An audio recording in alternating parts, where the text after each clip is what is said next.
Hello students, ये जो video में आप देख रहे हैं क्लास 10th के इंग्लिश का अनसॉल्व पेपर है।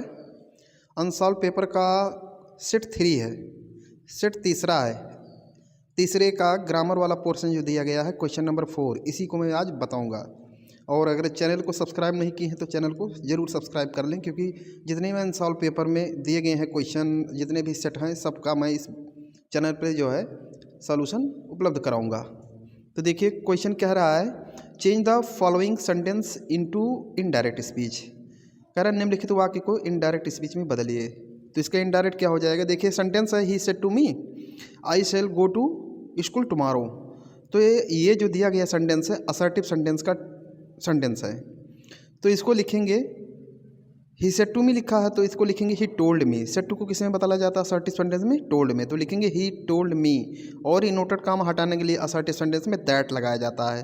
और दैट के बाद आई आया है तो आई फर्स्ट पर्सन प्रोनाउन है जो रिपोर्टिंग। और सेड टू का ही जो सब्जेक्ट गया है तो ही के अनुसार यहाँ आई की जगह क्या हो जाएगा? ही। और सेल को शुड बनाते हैं, लेकिन ही आ गया है तो सेल को शुड ना करके उड कर देंगे और गो टू स्कूल और टुमारो को द नेक्स्ट डे कर देंगे। इस तरह से हो गया पहला सेंटेंस। उसके बाद दूसरा, इसी में बी दिया गया है, change the following into passive voice. निम्नलिखित को पैसिव वॉइस में बदलो।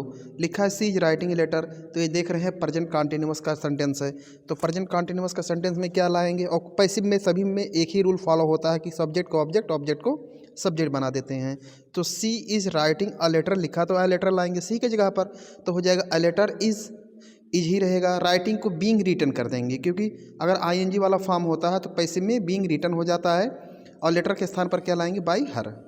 तीसरा दिया है, पंक्चुएट द फॉलोइंग। निम्नलिखित में विराम चिन्ह का प्रयोग करिए। तो देखिए the teacher said to me, question है the teacher said to me have you done your work.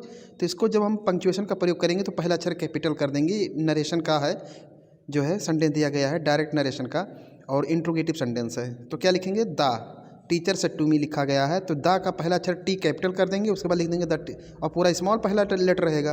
तो द का पहला लेटर टी कैपिटल करके लिख देंगे the teacher said to me. उसके बाद कॉमा लगा देंगे। उसके बाद इनवर्टेड कॉमा के बाद लिखेंगे have you done your work. लेकिन हैव का पहला अक्षर एच कैपिटल करके have you done your work question mark लगा करके इनवर्टेड कॉमा क्लोज कर देंगे। और डी, देखिए जो डी आखिरी क्वेश्चन दिया गया है क्वेश्चन नंबर 4 का, translate in the following into English. निम्नलिखित का अंग्रेजी में अनुवाद कीजिए। तो इसका पहला सेंटेंस दिया है, वर्षा ऋतु बहुत महत्वपूर्ण होती है। तो इसका हो जाएगा the rainy season is very important. दूसरा है, देश के कुछ भागों में बहुत अधिक वर्षा हो रही है। तो इसका हो जाएगा in some part of the country there is very heavy rainfall.